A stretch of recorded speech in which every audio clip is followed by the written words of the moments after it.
Can you hear me? I have a new setup now, so I have a new camera and stuff like that. So I'm not sure if you can Wow, hear you me. look amazing. Ah, Big up thank you. Jarvis. You look amazing. You look so clear. I need to get a camera. Big up to everybody. Yeah, Therapy Army, let's be having you. Sorry I'm late. How we all doing, people? How we all doing? Welcome to Therapy Army, United Real Therapy, and welcome to the Sevilla, Manchester United Sevilla preview. As all of you know, I'm not a big fan of this competition. I'd rather we go out. But some of you are, but I'm not a big fan of it. But it's going to be very interesting. Can you hear me? Can you see me all right? Jarvis? yeah, Yeah. yeah, yeah. I Um, can see you good, man. welcome to Jarvis. Welcome to the stream, brother. How you doing? Yeah, I'm doing good. I'm doing good. The weather is Norway. It's beautiful. Sun is shining. Everything is good. Can't Here, complain. here it's just been absolute rain. This week has been a washout.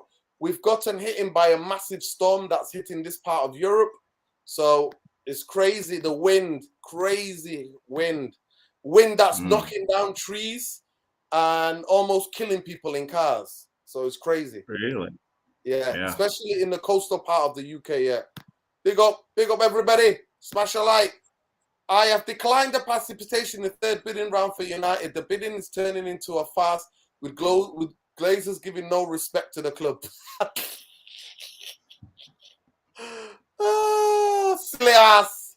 That's what I call him, silly ass, not Silalakas. I call him silly ass. It is what it is.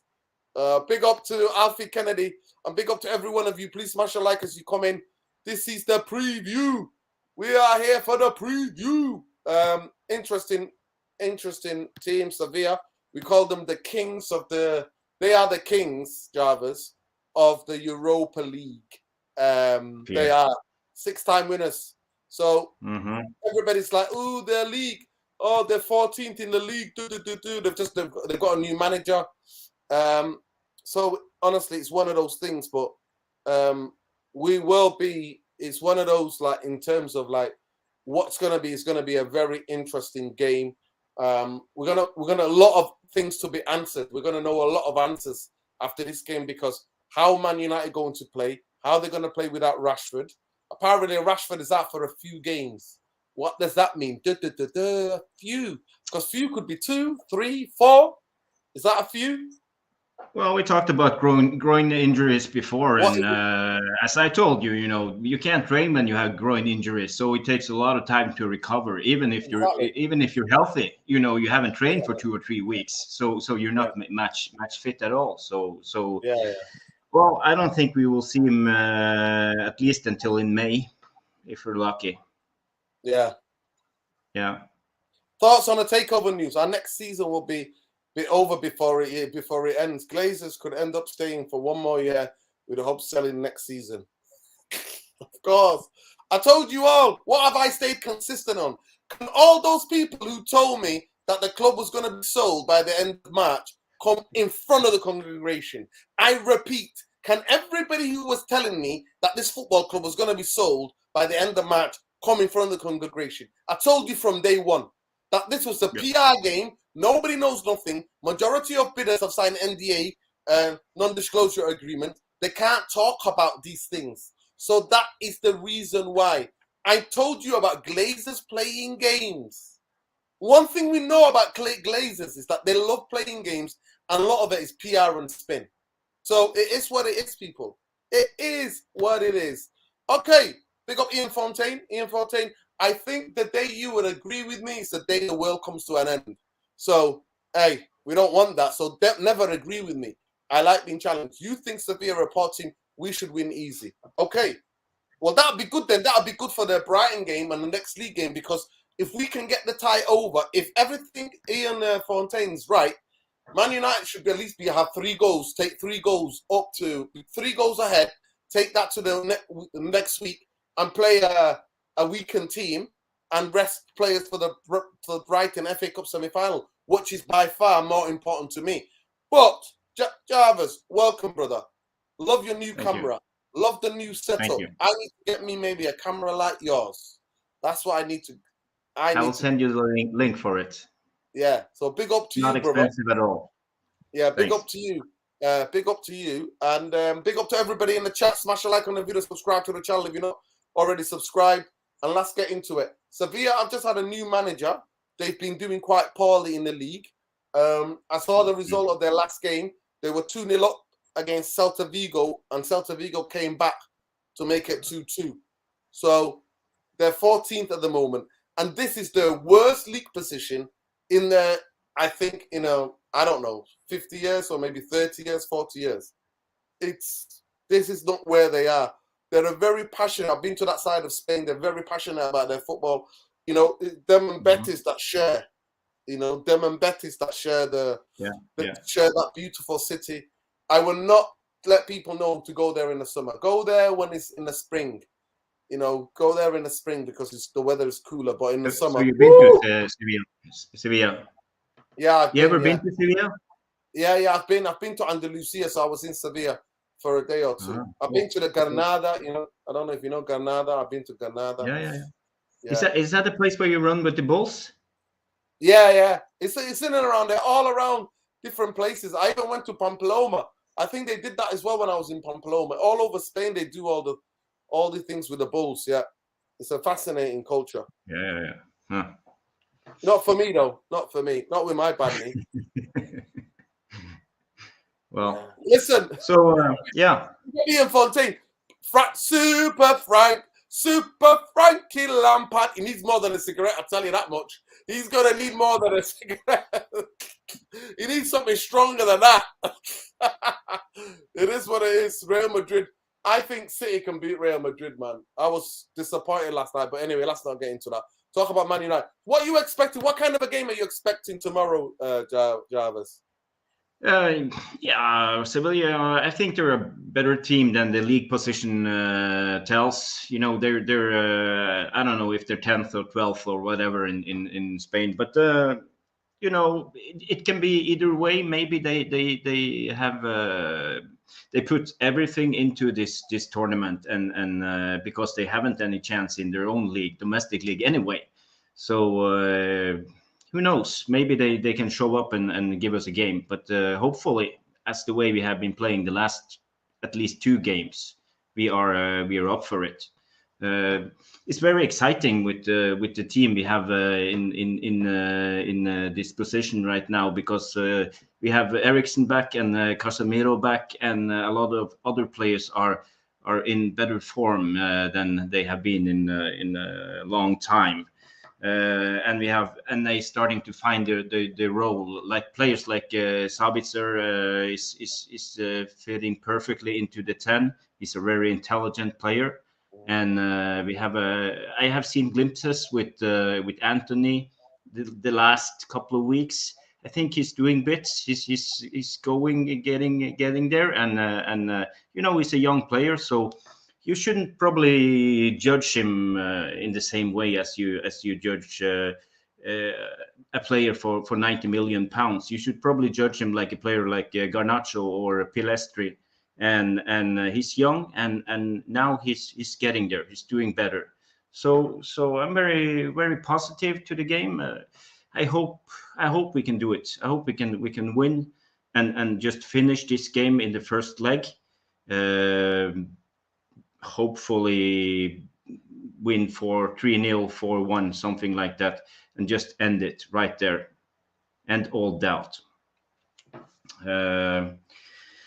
I'm not sure how Ten Hag will set up his center backs at the moment. If Maguire gets to play another game, he had a good game last time, but I think Varane and Martinez will be back, as they dynamic duo they are. But maybe Maguire get to play. And in midfield, Ten Hag is up for a midfield dilemma at the moment. It's hard for him to compose the midfield because we have so many good players back in action. So of course, the strongest team will be like Casemiro, Eriksen, and Bruno. But I don't know if that's the best team that you can compose, because we need other attributes. So Casemiro was going to play anyway, but the other midfielder, the number 8, personally, I would go for a player like Fred. He's more of a he can cover ground. He have quick feet. He can press the ball and stuff like that. And we know against Spanish teams it's going to be hard because they are good with the ball and they won't give us any chance with the ball. So we have to press hard. So if Sabitzer play, Fred has to play because we need people who cover ground and press the ball. And the other way around, if Bruno is in the 10, he can do a lot of the dirty job, and we can play with Eriksen and Casemiro. So it's going to be very interesting to see how Ten Hag is going to compose this team.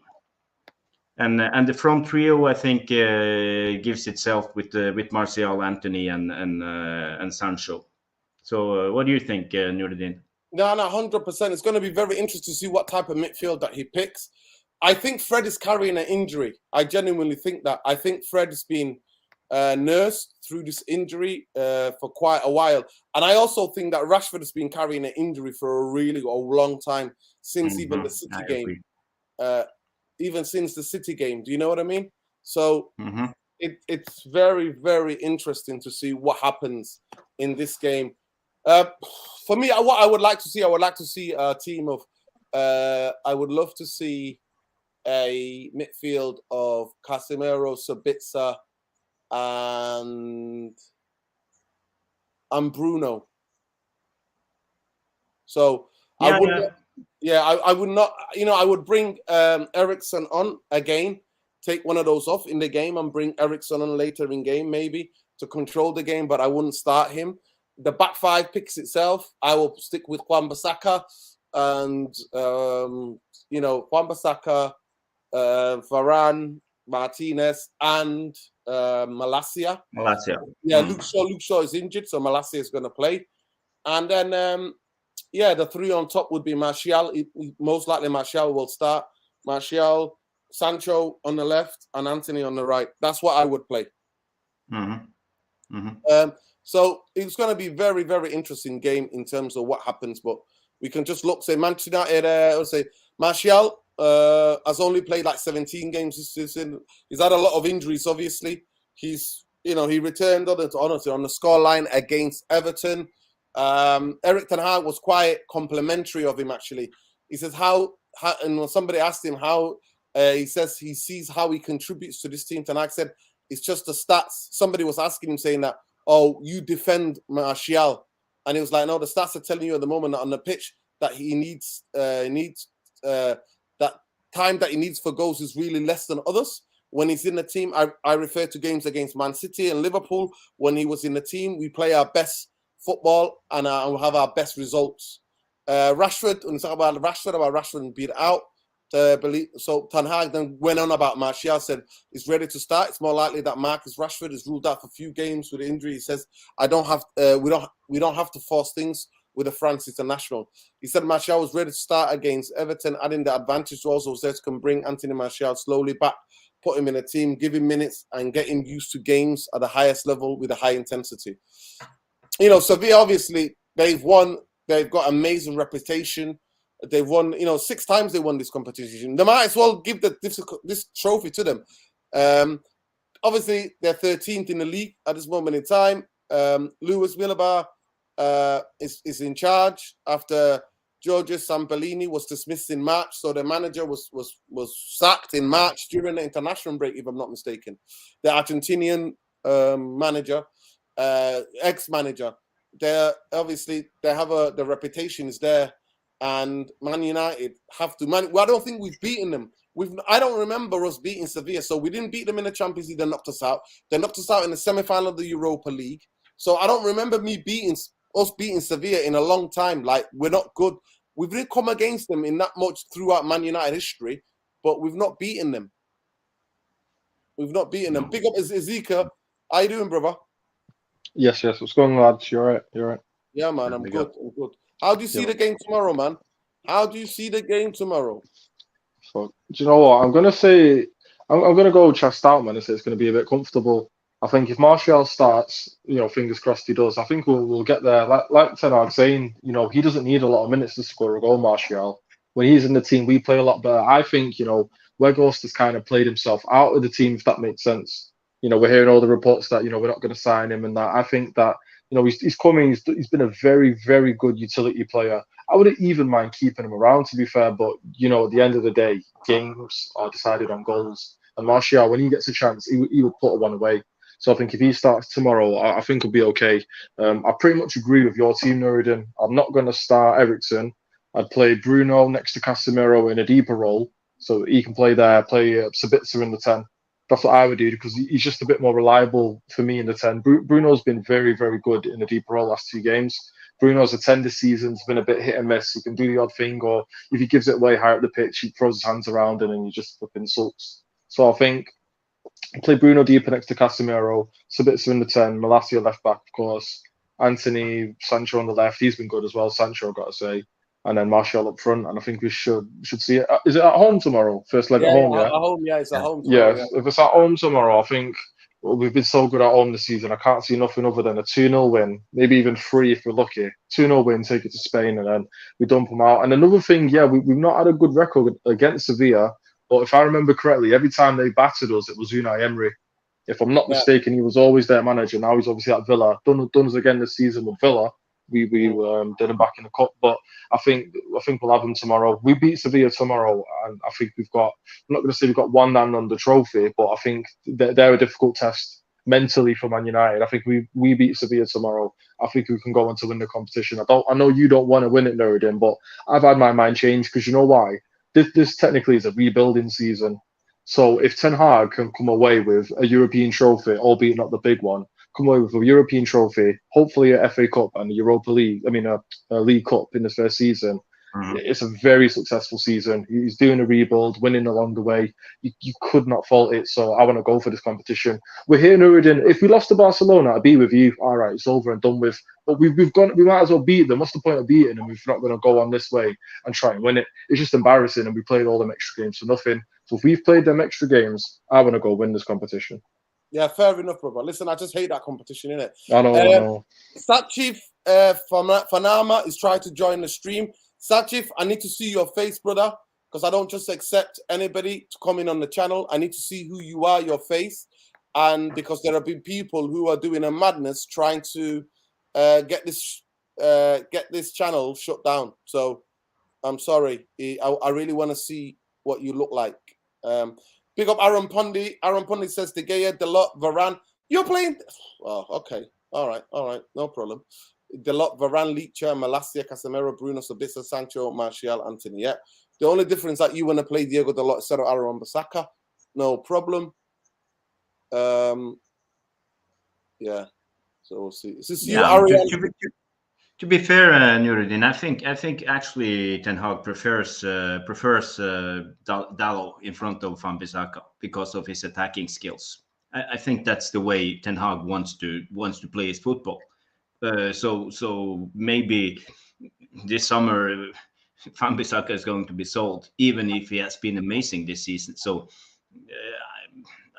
I suspect Dalot will start tomorrow. It's not my preferred option, but yes, I think Ten Hag will choose that way. Yeah. Is that you, Ariane Rashid? Is that you? Is that really you? Can you show me your face quickly before you come on here? Because only I can see you at the moment. So, yeah, that's him. Cool. Right. That's Big me. up. Yeah, big up, Ariane. Big up, Arun. So what do you think, Arun? What do you think? There we go. Sachi. Let's see if I can see his face. How you doing, brother? You okay? Sajif, are you okay? Can you hear us? Yeah, I can hear you. Yeah, big up, man. Whereabouts in the world are you, brother? I'm from. Yeah, I can hear you. I'm from. Sydney. You're in Sydney, Australia. Yeah, Australia, man. Wow, looks sunny in Sydney, Australia, man. Yeah, it's around like 8 to 7 a.m. Wow. Yeah. Big up to you, man. Big up to you, man. Love to all the Australian Reds, mate. Down under Reds. Big up to every one of them. Love and light, man. I'll go to Arian first. Arian, do you like this competition? Do you care about the Europa League? Do you want Man United to win? Do you agree with our brother Ezeki? It's kind of 50-50 really. I mean, I'll be honest, I'm a bit like you anywhere.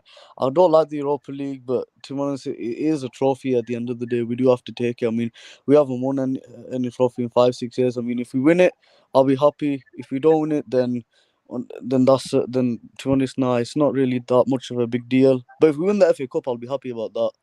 But in terms of the Europa League, I kind of want to win it really. So then obviously, you know, at least we've got a bit of silverware in the bag. But if we lose it, then it's okay, because then, you know, it adds you know, it gives us less games to play, because obviously, you know. 100%. I think he might have dropped out. I can't hear you. Yeah, he's breaking up. Yeah. Big up, Sachi. We'll come back to Ariane. Hopefully, he sorts his internet out. Internet moving like Neil Ashton, eh? You know what I mean? Spinning plates. Sajif, so how do you pronounce your names? Is it Sajif? Yeah. Yep, you're right. That's correct. Yeah, Sajif. Talk to me tomorrow. What do you think? What are you expecting? Do you like Europa League? Do you want us to win this trophy? Yes, definitely for me. Okay. For me, definitely. Yeah, for me this season, yeah, at the start of the season, I thought to myself, a fifth place and a League Cup will be a much a an improved season for us. Now I felt like it's kind of like exceeding my expectations. So yeah, at this moment, yes, it will be great to win three trophies, which will be great for me. So I will also win. I will also would love to win the Europa League as well. I will take it. Yeah. Yeah, man, it's going to be very interesting. So, how have you been? What time do you get up in the morning to watch the games? Here's like 5 a.m. So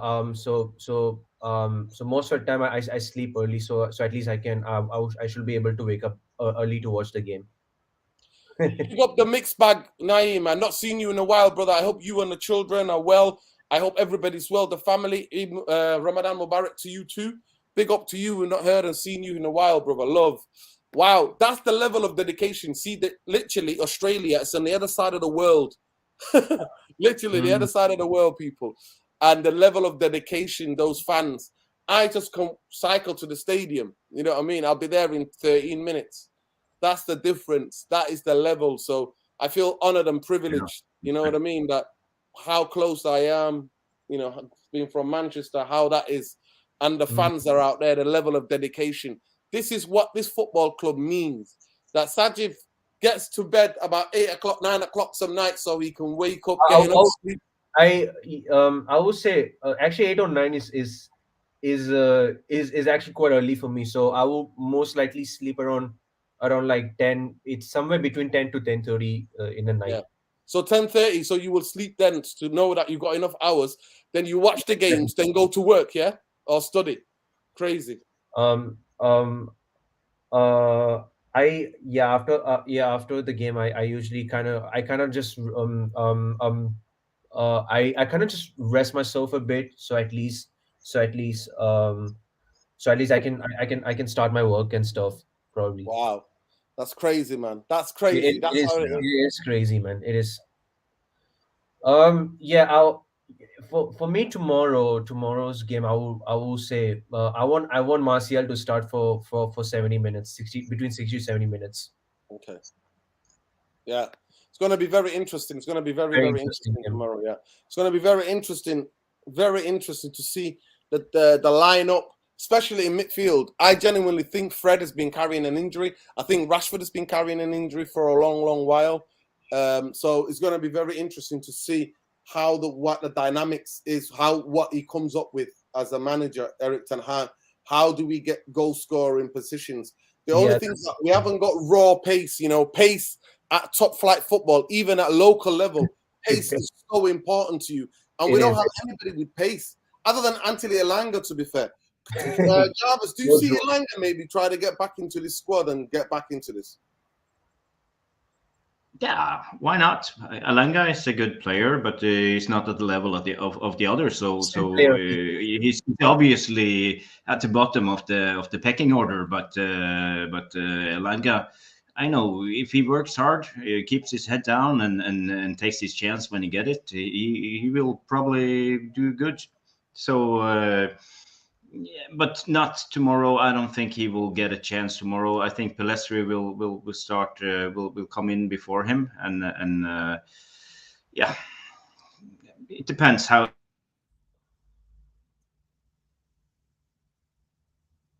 Yeah.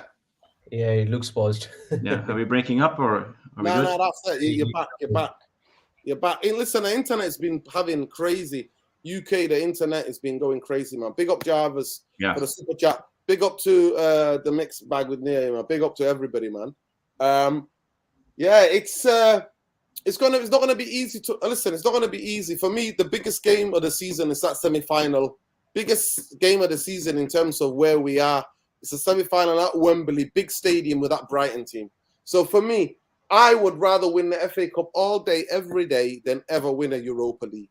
So if you guys are super confident, I always think football doesn't work out like that. People are saying, "Oh, we beat Barcelona. Barcelona, the top of the league, of the Spanish league. What's it called? 13th in the league, Sevilla. That means we're gonna no. Our football doesn't work like that.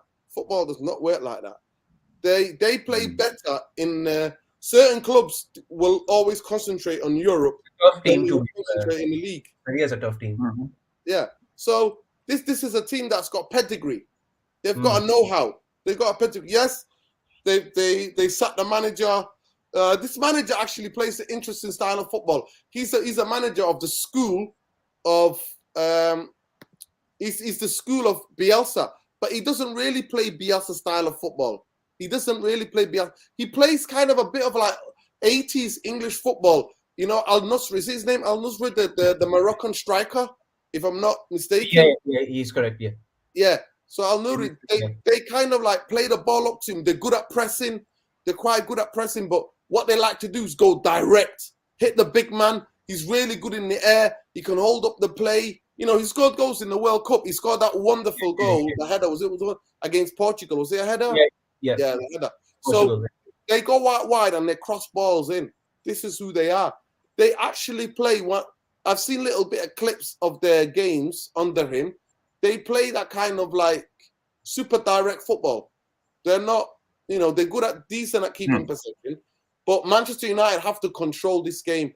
I think it's going to be one of those games where Man United have total control and dictate the play. But if we let them sit back and set in positions, if we don't move the ball quick enough, that's going to be easy to defend against. And my only worry is that having in this team, if Garnacho was available, it would have been brilliant. Because especially at Old Trafford, he gets on the ball, he's got pace and power. And we don't have anybody else who really has that off the bench other than Elanga. Elanga's got pace, but I don't know if he's got the know-how like Garnacho is, if he's that much of a footballer. So it's going to be very, very interesting. Very interesting. If they play the kind of direct football as you talk about, we shouldn't start Maguire because, you know, Ten Hag wants to press with a high line. Yeah, and if they play direct football, they will go at us and we will have trouble. So hopefully Varane and Martinez will start and not Maguire. 3-0. I just feel like we'll be a lot to handle. They don't have enough leaders in their team. Okay, Arian Cruz, yeah. Big up to you. You're right about the FA Cup, Nuruddin, but top 4 is number 1. Yeah, that's why I hate.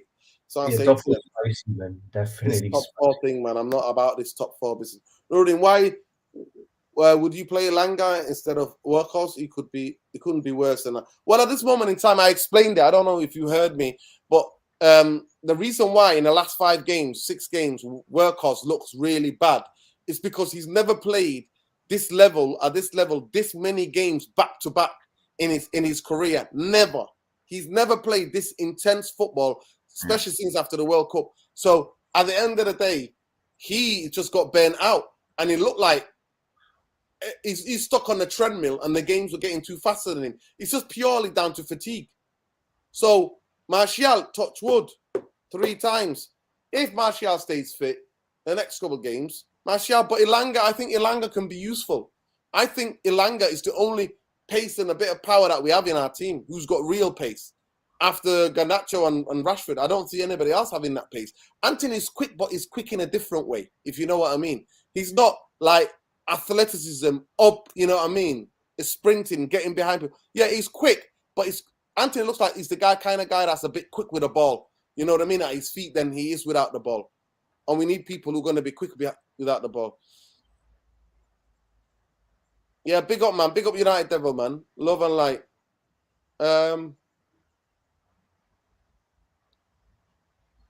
Yeah, big up to all of you. I think some of our fan base are being really too harsh on Verkos.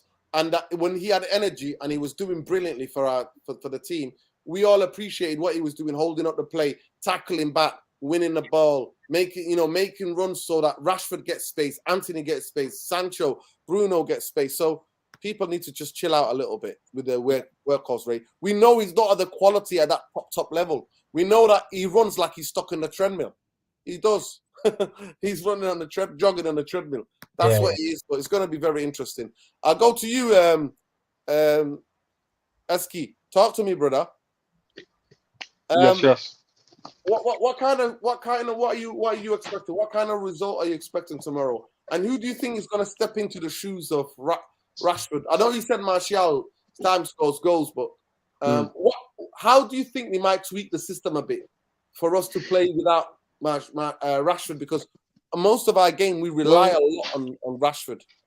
Well, I agree. If you look at the last 2 games, or definitely the last game, what he did was, and like I said, Sancho has been coming into his own really of late. This is what we've been kind of wanting the whole season. I said after he come back from his flipping training away in Holland, I said if he comes back and has a good second season, he can be the catalyst of something. We've waited. The fan base has got onto him, and he's finally showing it now. So what he's done is he's playing on the left-hand side, getting into tight areas, drifting across the front line. Like when he got the assist for Scott, he's on the left side, the ball's all congested, he ends up on the right, plays the perfect ball for Scott. But his initial starting point in the game was on the left wing. He was in that role, and Rashford was up top instead of Weghorst. So all Ten Hag would do is basically swap out Martial for Rashford up top, keep Sancho on the left-hand side, and Anthony again has been doing great on the right-hand side as well. Well, great. He's been playing a lot better recently anyway. So with them two in form on both flanks, all they need to do is provide Martial. And I think that'll be it. Keep Bruno in the deeper line role, because that's how you control the game. Casemiro next to him, Sabitzer just in front. And then you bring on Eriksen for whoever you want in the midfield, whenever. I'd try and give Bruno a rest. So play Bruno in the deeper role for an hour, bring on Eriksen for maybe half an hour, 20 minutes. Give or maybe swap out Sabitzer for Fred if he's available. See what's going on, and then Along is an option. Pellistri's an option, but he's not going to start them guys. He will start his strongest available team because that's what he does, and especially at home, he'll want to win the game. So I think we'll win like 2 or 3-0, comfortable performance. I'm hoping anyway, and we'll see it through, take it to Spain, and then focus on our next games, man. And then the Brighton game's going to be tougher than this. So whatever happens here tomorrow, like if we lose tomorrow, we can forget Brighton. Do you know what I mean? So we need to have him at home tomorrow. I think we'll do it. Don't worry about it. But what about, and I'll go around and ask you, and I'll stay with you with this one, Eski. Obviously, Bruno Fernandes is a yellow card away from missing their away leg, and so is Casemiro. They're both a yellow card away from being booked. Would you risk them tomorrow? Well, do you know what? He's risked them all season. So if you're asking me personally, I wouldn't have risked them in games gone by. Like the one where, do you remember Bruno did the bad pass and Casemiro had to bail him out and get the yellow? Whatever game that was, like months gone by, and you had to get a suspension for it. Yeah, that was it. It was the Palace when he was suspended like one game because of an accumulation of yellows, right? So in one of them games, see, I wouldn't have played him. You're asking me, right? What I think's irrelevant, bro. Because personally, tomorrow, no, to be honest, personally, I still would play him tomorrow because Eriksen is just coming back from it. It's going to be a high intensive game. Sevilla are going to be up for it away from home. I don't want Eriksen starting when he's just coming back into it. So I would still play Casemiro and Bruno. Bruno in the 10, I'll be a bit more like he's going to do something dodgy here, but play him in the 6, just be reserved, and Casemiro can just, sweep here, then whatever.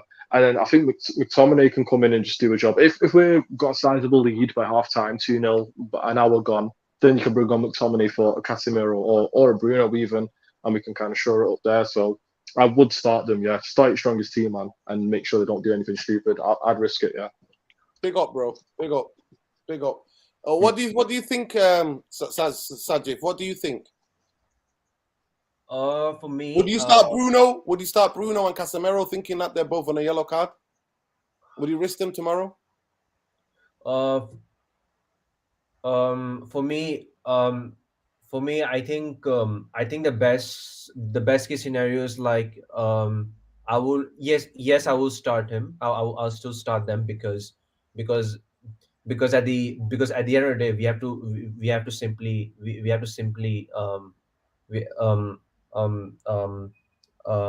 to get the job done, even though they are just one yellow card away. Is it so if they got if they both get like Yellow another cards, they're going to be out of the away game. okay. To be fair, I would be happy to start Scott McTominay. Maybe Apparently he's injured. Somebody's here saying McTominay is out of the game. If that's what he's saying, I don't know. I don't know how true that is. Is that true? I'm not read anything or seen anything that says that. I don't know if he's trolling. Yeah, I heard rumors about it. I think there's something in it. Okay, so that means then definitely. Well, Fred, to me, I think they'll be managing Fred's injury. Fred's been injured, so they'll be managing it. So it's going to be interesting to see. Wow. Yeah. Apparently, McTominay didn't train today. Okay. From the people who knows, but I just read it, so it's not confirmed. Yeah. Saying United have confirmed that. Awas is saying that. Listen, I think I think Ten Hag's going to risk them. Ten Hag don't give a damn. He's going to risk them. Yeah. I would play Casemiro, but I'm not sure about Bruno because you talked about Sevilla and they have experience, and Mourinho would call it they call it football heritage, as Mourinho called it. So they have it. They have the football heritage, and they won't come to Old Trafford and play an open game. They will sit back and play and keep it tight. And they won't give us any space. So if we put Bruno in the 6, there will be no space for Bruno to hit the long passes, the long balls he played the other day against Everton. So I don't think we will see the best of Bruno if we put him in the 6. I would much like more like an energetic partner for Casemiro, like Fred or Eriksen, to just shift the ball and press and do dirty jobs. Because I think when Bruno loses the ball, Sevilla will be there. They will like hit us on the counter and punish us. So I'm not sure if Bruno is the safest option in a game like this. But that's just my opinion. Definitely. It's going to be very interesting. Somebody's saying here, Manuel saying Cass has no card. Cass have no card. He has. He can be banned. Scott McTominay will not play against Seville tomorrow due to injury. Club sources say it's nothing serious. Samuel Lucas. Okay. Well, it is what it is. Yeah, it's gonna be very interesting. Big up United Devil. Big up Malcolm. How you doing, Malcolm? Sorry, I couldn't join you for your stream earlier. Yeah, no, you're good. You're good. I wasn't there for long, so I just want to do I just feel like a quick preview, but I'm good. The sun is out, so that's great. Are you at the gym? Yeah. I just did some triceps, so I'm taking a break right now. What did you do? I just did some triceps. Oh, triceps. Okay, there you Yeah, go. yeah. Man. Get in the games, man. Get in the games for the I'm summer. always. Yeah, man. Big up, man. So tomorrow, Bruno is on the yellow. Casemiro's on the yellow. Are you starting them both? Yeah, 100%. Yeah, I'm 100% playing them both. You know, Casemiro, given that Casemiro just got back from suspension, we really need him to be in that midfield, just to make the midfield more stable. And also with Ericsson, we need to create. So starting both of them is a must. All right, big up. Listen, you need to go Yeah. to a quieter place, bro, because we can hear the Yeah, noise in the bit around. yeah. I'm gonna meet myself a bit. I'm gonna head somewhere quiet. Yeah. So, peace.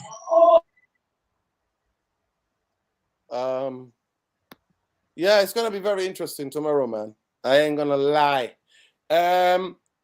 What do you think the score is gonna be tomorrow, people? What do you think the score is gonna be? Let it in. I'll go to you, Sajif. What do you think the score is gonna be tomorrow?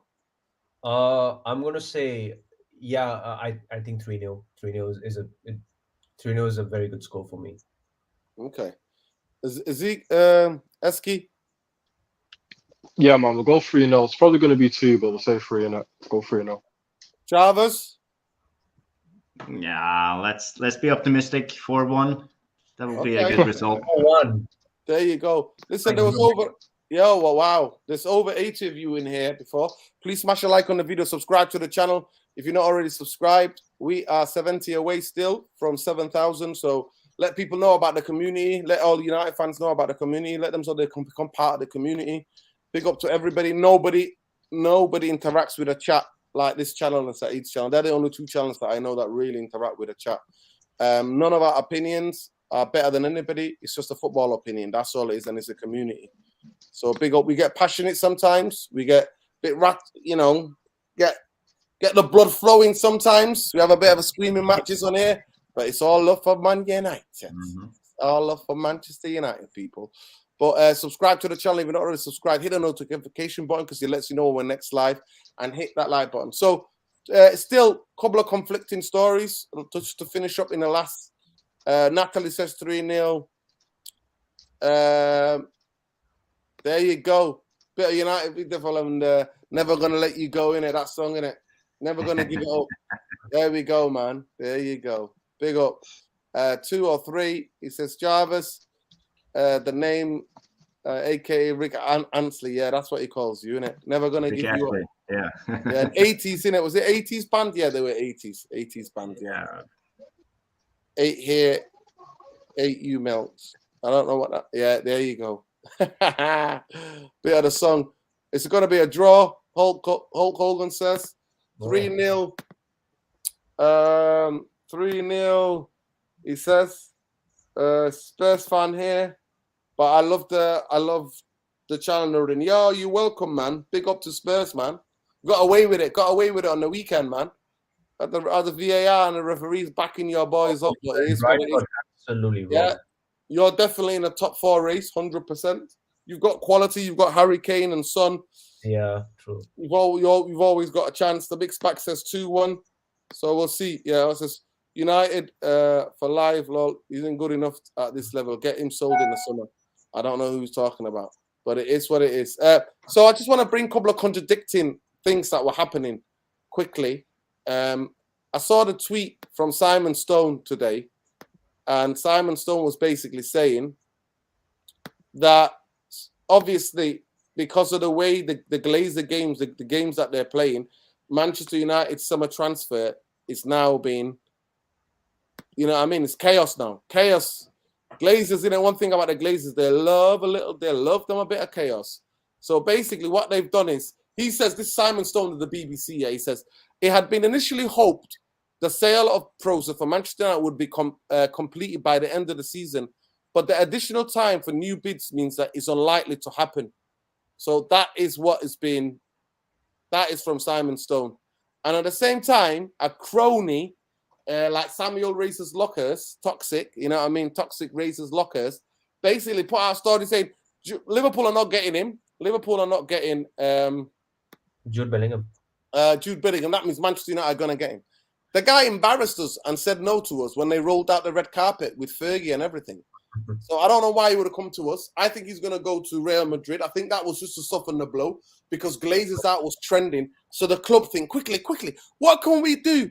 What can we do to this disappointment, this anti-Glazer fever that's going on in social media? How can we dampen that? Let's tell them a Jackie Norrie story about Jude Bellingham, Manchester United being in for Jude Bellingham, which is absolutely just, ugh. Most likely he's going to go to City or Real Madrid, to me. That's where he's destined. He's not coming to Manchester United. If you don't want to, it is what it is. It is what it is. So, but in terms of that, obviously that blows the whole summer transfer, absolutely smashes it out of the ground. And I'll go to Ariane. Ariane, you there? Yep. Sorry, I had to go somewhere. Sorry. No, don't worry. Don't apologize. Just to ask you, brother, talk to me about that now Ten Hag's and people who will work at the football club and Ten Hag, his transfer plans have been thrown into chaos. What do you think about that? Because the Glazers might not be selling. It might be till next season or the beginning of next season they might be selling. If they're going to sell, if they're looking for investment, they'll get the investment. And apparently now there's going to be 5 other bidders. Well, it's going to be now that apparently Silisakas, whatever his name is. Ziliakas, Thomas Ziliakas. Yeah, I call him Silias. Yes. He basically banned himself from. He's like, he never had the money. This was all a PR game for him. So he's just come out of it. He got his PR. I saw his tweet. Yeah. So that's what he is. That means then it is 6 bidders now because they said 5 with him included. So now it's 6 bidders. Some of them including minority as well. Yeah. So obviously we know that this team's not complete. We know our bench is not being great. We know that we talked about the quality and the strength and depth, and that's going to be hurting us next season. So what does that say to you about the Glazers, and what does it mean and also what you have to consider as well? I'll give my point of view and I'll ask you the question in a minute. But what people don't understand is that agents start talking to clubs in and around now. From March onwards, that's where agents start talking to clubs. Negotiations. Like, my player's looking for a move. He might like you to take up that. So all of the players that Manchester United are linked to, so the likes of, let's just say, the likes of Casado, the likes of the guy who plays in Germany for Borussia Mönchengladbach, Manu Kona. Yeah, Manu Kona. The likes of the guy, the midfielder, number 10 for Brighton. The likes of Raya. Yeah, McAllister. The likes of Raya from Brentford.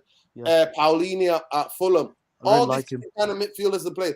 If they're going to somewhere, they're going to be going somewhere else because Manchester United's transfer is going to be ruined. And also, anytime Erik ten Hag's been asked about the summer plans, he said, I'm working really hard. We're working really hard in the background, behind the scenes. We're putting plans in order. But he says he wants to get the players in time for the preseason. But we already know the Glazers take absolutely ages. That's one thing they're good at. They take absolute years. So, how do we, guys, where does this club go? So Manchester United have to give up next season again without getting any quality players. So we're going to be further falling behind. What do you think? Would you ever see, Ariane? I know it might be extreme, that Ten Hag getting absolutely peed off with this and walking. Sorry, what was the question again? Sorry. The question is, because the summer plans have been thrown into chaos. Yes. Can you see Erik ten Hag just getting sick of this and saying, you know what, see you later. I don't have the players to be able to compete for a league title or to go further in the Champions League. Because we already are struggling. We showed this season we struggled. Yeah. Because we don't have the strength, depth, and quality. Yeah, so I think, to be honest, I don't think Ten Hag will walk now. His first season, I think let's be honest, even if the Glazer stays, I even heard that, if the Glazers stay after new owners come in, Erik ten Hag is guaranteed to be given a new contract regardless on the club. if the Glazers stay, I mean, oh God forbid if they stayed. If they stayed, Ten Hag, if he doesn't get the players he wants in, I think he'll start, doing like Mourinho's or like Ragnick saying, I need this player, that player. But I don't think he'll walk away. But it depends though how long the Glazers keep doing it. Really, I mean, if they keep, taking the mick, doing this, doing that, not getting him what he wants, and like you said, if we don't get the players he wants here by next season, we're gonna keep falling behind.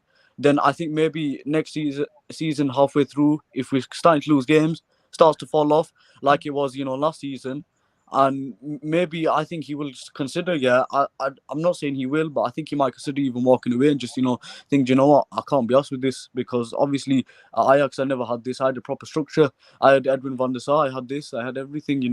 A proper football structure in place. I didn't have enough money though. But Man United, yeah, if you're the manager, you've got unlimited funds. You should be able to go spend out and go do what you want. But clearly we can't because under this ownership. Oh, sorry, can you hear me now? Yeah, we can hear. Yeah. Yeah, but clearly under this ownership, we can't already. Like, what do you expect? We've got people upstairs, yeah, like John Murty, Richard Arnold, who don't even do nothing. They're both useless. They take them to negotiate. Both of them, yeah, went to Barcelona. One of them went to Barcelona 2-3 De times. Jong. Couldn't even get De Jong over the line. What does that tell you? And do you know what's funny? Murty went to Turin to go get a deal for Rabiot. Couldn't even get him done on a free. Yeah. What, Yeah, what, it's what, what it is. yeah, Listen, what does that tell you about our structure? Comedy transfer, man. Seriously. Crazy, man. listen, it is what it is. Big up to you. I go to Malcolm next. Malcolm, next season transfer window chaos. Summer transfer window into chaos. Yeah. Let me say, was that a question or what was? Hello. Can you hear me? Yeah, we Yeah, can can you hear hear you. Go me? ahead. Okay. Yeah, go ahead. Wait, what was the question again? The question is that because of the Glazers are now taking the tweet says from Simon Jones from Yeah. the BBC, it says that the sale of Manchester United would be in the summer, but it looks like it's not going to be in the summer. He says it's been initially hoped the sale process of Man United will be complete by the end of the season, but the additional time for new bids means that it's unlikely to happen. This then Right. has a knock-on effect on Manchester United transfer in the summer. Yeah. Now, Eric Ten Hag's been making plans in the background, Mhm. and this is the time where agents start talking to football clubs, right? Yeah. So that now is chaos. Can you see Ten Hag walking? Just being like, what the hell is going on here? I mean, honestly, to be honest, like if he walked, I wouldn't blame him. But I mean, right now, I don't see him doing that. But I do see him, you know, probably going on a rant and basically, just pointing out the different, basically just pointing out the different issues that have been going on, and you know, you can see that he's he's brought in his team, he's brought in a philosophy, where he wants this team to be successful, and he needs the resources for that to happen. But obviously, with the Glazers, the way they're moving, they don't, they don't, they the way they run the way they run things don't always don't really benefit the managers. It only benefits them on a financial standpoint. So honestly, in term honestly with Ten Hag, um, as of right now, I don't really see him, taking his things and leaving. But honestly, I do see him, um, going on a run and. Uh, Honestly, I don't blame him. So yeah, Yeah, big up, Malcolm. yeah. Sajid, what do you think? Can you see him walking? Can you see? Apparently, in the background, he's super frustrated. He's so frustrated He's very, with what's happening. yeah. Mm. Go ahead. Yeah. Yes, you are. Yes, you are. Yes, you are like really spot on with it. It will definitely going to affect our transfer in the summer as well. Yeah, I think. Yeah, I think the super chat says Eric Ten Hag knew the club would be so before he agreed to come. I mean, he will be angry when Like the moment when I saw like there's going to be another bid and another bid coming in, I was like, it's like how is it going to take so long? That's mad. Yeah, I thought it was meant to be over by this end of March or something. yeah. It's Big crazy. up. Yeah, man. Big up. It's crazy. Like that's why I said. If you listen to this channel, if you listen to this community, Sajid, we've been telling you that was lies. That was never happening. That was not happening. So we've told everybody that was not happening. Big up, Tom. Tom's about. Tom, we've just seen you. Sorry. Big up to Tom. Big up, Tom. I'll go Big to up, Tom. Tom. Yeah, go to Tom quickly. Tom, Simon Stone's come out at the BBC. I don't know if you saw his tweet. He basically said that he can't see the sale happening anytime soon, bro. Like, it's definitely here. I'll give you the thing. You know what, Simon Stone of the BBC? He says it has been initially hoped the sale process of Manchester United would be completed by the end of the season, but additional time for new bids means this is unlikely to happen. What do you think about that? And basically, apparently, the reports are that Ten Hag is absolutely fuming and is hit the wall. Can you imagine him not getting the targets and missing out on the targets that he wanted? Because we know the Glazers have only got enough money in the summer to buy a striker. We all know that we need at least 2 midfielders. We might need a centre half if we're letting Maguire on that go. So the transfer plans that he's been working on behind the scene is being thrown into chaos.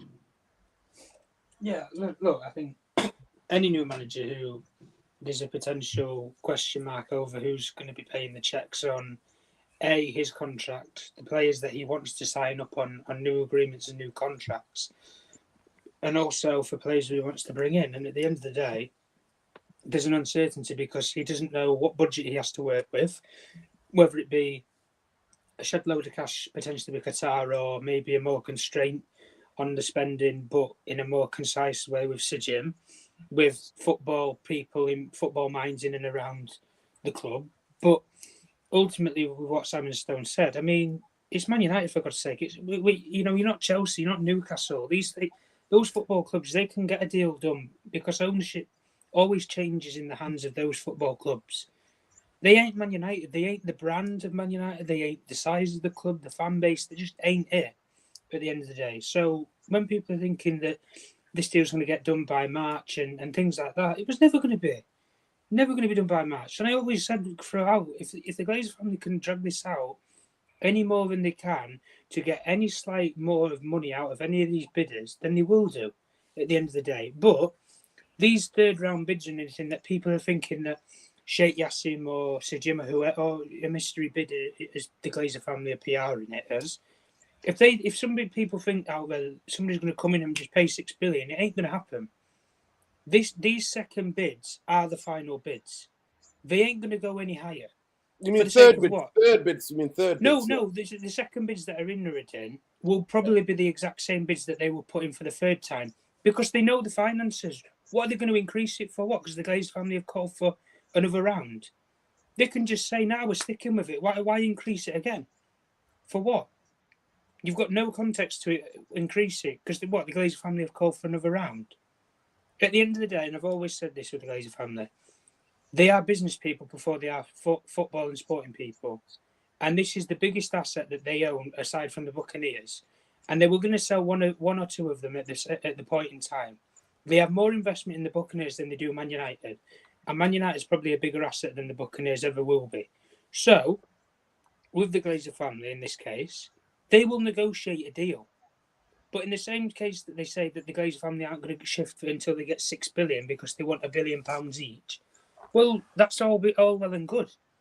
Qatar or Sejim or whoever ain't just going to rock up and say, "Oh yeah, we'll dance your tune, we'll do that," and get mugged off. They're not going to do that at the end of the day. So this with Simon Stone coming out saying that it's unlikely that it's going to happen and it might happen before the summer window and things like that. Well, the only thing I'm going to say is, if a deal gets agreed with a bidder, all you need to do is just finalise the paperwork. You've basically hit due diligence already, because at the end of the day, with how long this process has taken out, everybody knows the numbers, they know the figures, they know what they're buying at the end of the day. And if Qatar and Sejim ain't pulling out after the second bids and they ain't pulling out now, then they are committed in terms of buying it. at the end of the day. So it doesn't mean they're going to buy it for any price. But they will want to negotiate with the Glazer family. And the Glazer family, at the end of the day, as I've always said, they are business people. And if somebody's got serious money to come to the table, like Sir Jim is and like Sheikh Yassim is, and they've kept them in this long, they would be fooled not to try and negotiate a deal with them. Whether it comes off or not is a different question. But they would be fools not to sit there and know maybe what their football club is valued at, even if they don't want to sell. But ultimately, you have the right connections and you can make the right deal that suits the Glazer family and yourself. You will own that. Somebody will own Manchester United. Well, and I think if it's not Sir Jim, then it will be Qatar. If it's not Qatar, I think it will be Sir Jim. I think one of the two will end up buying it because they will do a deal that the Glazer family can't refuse at the end of the day. Well, let's hope you're right. I'll go to Jarvis. Jarvis, what do you think is going on? Obviously, nobody really knows, but Simon Stone is quite reliable. He only comes out with really information that he can fact check a couple of times. Do you know what I mean? He's not the type of guy just to tweet rant ridiculousness, and he's not a person that's quite to be briefed by the football club like Samuel Racist Lockhurst is. Big up Tom, by the way. No, I don't know much about this finance thing. I know how to buy a house, for example. You have a real estate broker and you're on the phone and you have a deadline and you put in a bid and the other guy put in a bid and you put in a new bid and so on, and then it's over. So in my mind, I imagine the process is something like this. But who knows how it is? I know with the Glazers, they like to have complicated deals. You know, we pay a little bit now, a little bit next year. We pay a little bit in 10 years, and you have so and so interest and stuff like that. So they really like to squeeze the last cent out of a deal. So that's why everything takes as long over time as it does with those guys. I hope they won't ruin the summer transfer window, and it takes, but it might as well do. So I'm not getting my hopes up. And when I read stuff like Bellingham and stuff like that, it makes me laugh. It's ridiculous. It's so stupid, and it's just a smokescreen and propaganda from the people around the Glazers. They're just pushing out the propaganda, and the gullible fans just swallow it and takes it in, and the rest of us just stand there laughing. So it's our job to like inform people around the globe and the fan base about this. So and tell them. So I'm very happy we have this channel, Nerdin, and we can 100% keep the truth. 100%. Yeah, 100%. We just like to inform what we think of what the media are basically doing, what they're doing in terms of when it comes to the football club. So big up to every one of you. Ezekiel, have you got a 2 pence on this about that summer being ruined, summer transfer being ruined? I mean, here, Arian Cruz says, I seriously can handle summer like we did last year. Everything took so long, reactionary. Please just sell them F off. I mean, that's the chant now. There's a new chant at Old Trafford. Sell the club and F off home. Sell the club. Yeah, I've heard that one. Yeah. No, bro, do you know what it is? I told you in it. Yeah, I'm not going to bait it out in it. But where I work in it, yeah, I see Simon Stone in it. Not on a regular, but like every month in it, he comes into where I work in it. I have a little chat with him off the record in it. So after hearing this in it, yeah, I'll if I see him in it, yeah, I'll just say to him, I'll just ask him why I go on. Because to be fair, last time when I spoke to him, it was the day where remember the first like round of bidding happened. And there was that like 10-hour-long meeting with the Sheikh Jassim's people, and then the Jim Radcliffe's bid. The meeting was only a couple hours. So he told me the Jim one was only a couple hours, and then the other one was just much longer. That's what he was telling me. And on the way out, when I said to him, it's like, so what do you think's happening? And all he goes was, he says, I reckon the Sheikhs have it. But that's all he said. But I spoke to him 3 months ago on that, right? But we know that's actually what happened. In terms of the meetings, right? That's how long we were. So I'll just ask him, what's going on with this. But it's all like everyone's saying, it's just PR in it. Who really knows? I don't know. He's a credible journalist who has links to Man United. He's in all the press conferences. He's in everywhere else and stuff in it. And we know there's certain favourable journalists that the club like. and they get certain info before everyone else. We know how it all works, yeah. Like the Athletic, and Laurie Whitwell is a partner with Manchester United and certain players, and it is, you know, it's elephant in the room. So if he's being briefed to say that, then he's being briefed to say that. That could just be what it is. So I agree with Tom 100%. Like, through all what he's been saying, he reckons that there will be a sale. I agree with you, Nuruddin. People saying it's going to be done X, Y, and Z ain't got a clue. But I agree with Tom that there will be a sale done before Ten Hag is manager next season.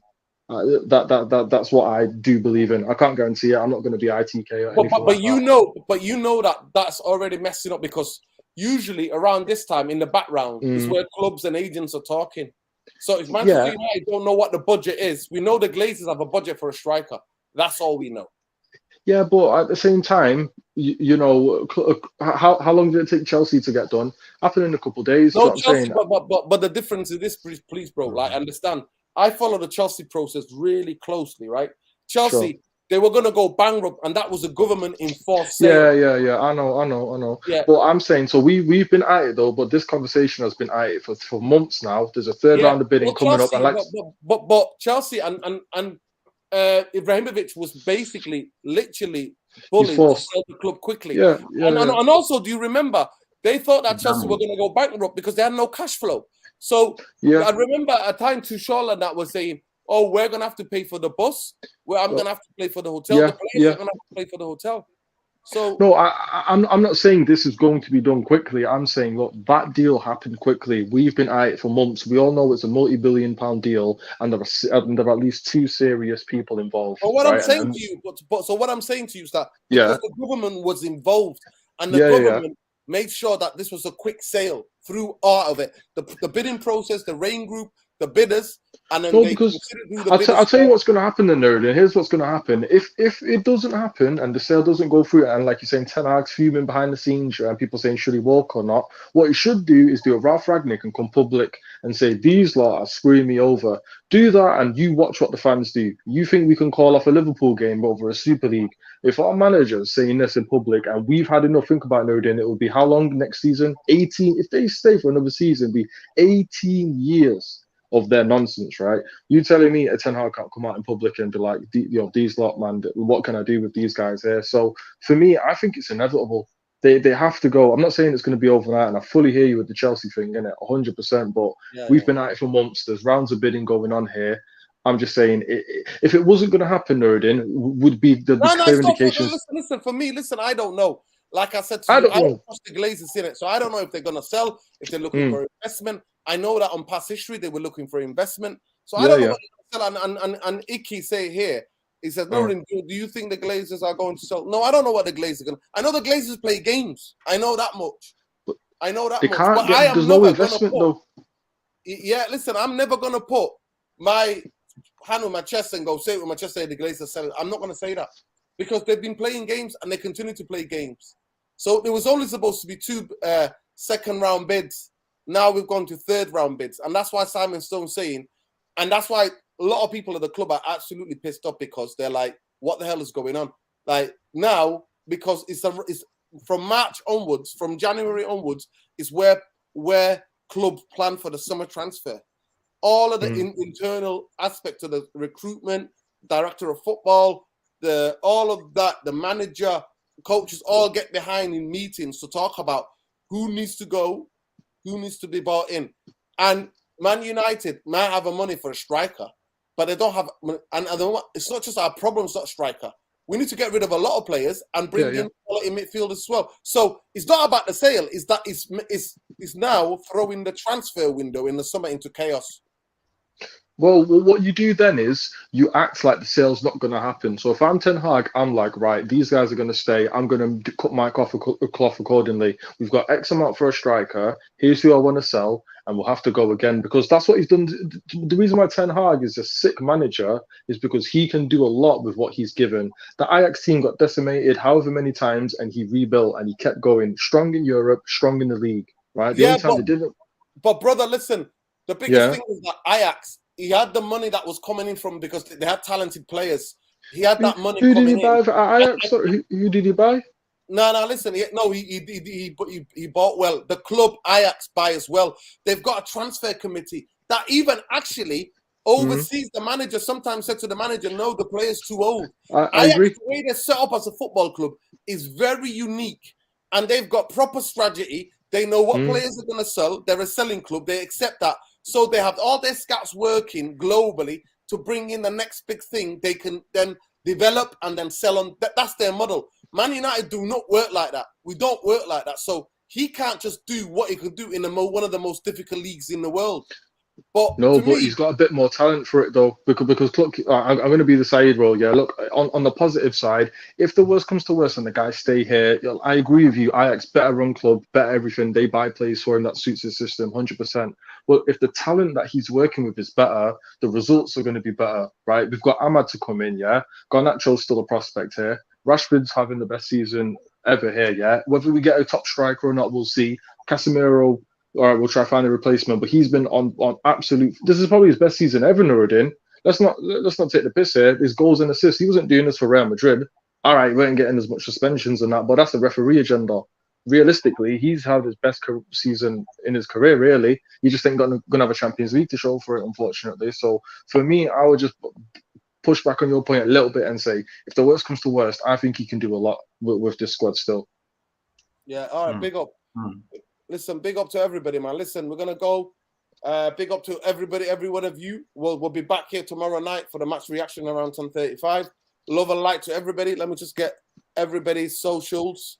Jarvis Cocker. Let me just change that. Hopefully, if I can change that, and if I can remember, his handle was Bowley77, if I'm not mistaken. Yeah. Let me see. Let me just see. Bowley77. There you go. That's how it is. Yeah, that's right. Follow me on Twitter, and I will always follow back. There you go. Big up Jarvis. Sheikh Arian. Follow Sheikh Arian on social media. It's Arian Rashid on social media. But by the way, it's at Arian Rashid. So follow him. And then you got Malcolm's social media there. Malcolm Kisa. And then his YouTube is MK United. Is it 9 or 19? Yeah. 19. 19, yeah. So it's MK United 19, yeah. His YouTube channel. Go subscribe to him. Sajif, are you on social media? I'm not. I mean, I'm not really on the socials, but I just only use on the WhatsApp. That's it. I don't really use much of it. Okay, big up to you, brother. So you can catch him here. Ezekiel Eski, you always find him here. Big up to him. Eski, listen, check the private chat. I've left you a thing there. I want to get your number, so put your number on there. Right. Yeah, say no more. But yeah, big up to everybody. Well, let's see what happens tomorrow night. Please smash a like on the video. Subscribe to the channel if you're not already subscribed. Hit that notification button because it lets you know when we're next live, people. So yeah, big up to everybody and every one of you. And big up to all our panelists tonight. From Jarvis, always been there for the channel. Day one, he's been there.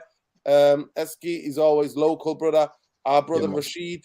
Arian Rashid. Malcolm, one of the early ones. And Sajif made his Man United debut. United Real Therapy debut all the way in sunny Australia. Sunny Sydney. What time is it over there right now? Now it's like 9:01 a.m. 9 o'clock in the morning. In the morning, yeah. 9 o'clock in the morning, man. Like 9 o'clock in the morning, man. Sunny Sydney. Yeah. It's in sunny Sydney. That's where we go, people. Look, the channel, that's why we always say good morning, afternoon, evening, wherever you are in the world, people. But it is what it is. We've got that type of community. We're 70 short of 7,000, which would be remarkable for such a small channel like us. So big up to all of you. Ramadan Mubarak to everybody fasting. In the UK, they reckon is Saturday, is Eid. So yeah, hopefully we will be on here doing a match preview for Sunday for this Nottingham Forest, if I'm not mistaken. Nottingham Forest away at home. Yeah, away. Yeah. It's that away game. So it would be fascinating to see people. But big up to every one of you. Please smash a like on the video. Smash a like for Sajif, man. Smash a like for Sajif. Sajif, come on, first time. There you go. Made his points in sunny Australia. Big up, Sajif. Every one of you. Big up to every one of you. And big up to every one of the people that you want to introduce your channel to. Please share the link to the video. Let people know about the channel and let them know it's a proper community that they want to be part of. If you want none of the PR stuff, if you want things to be told to you, we know the crony journalists, we know the PR that Manchester United and the Glazers do.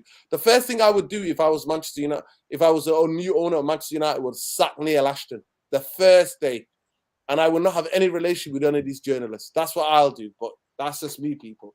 It is what it is. Imagine me being in charge of the communication. I'll call out every agent. You know what I will do? I will tell you every agent that's tried to link their player to Manchester United to get more money of other clubs. Name and shame. Name and shame them all. Trust me. I'll expose them all. But big up to everybody. And big up on a lively chat as well.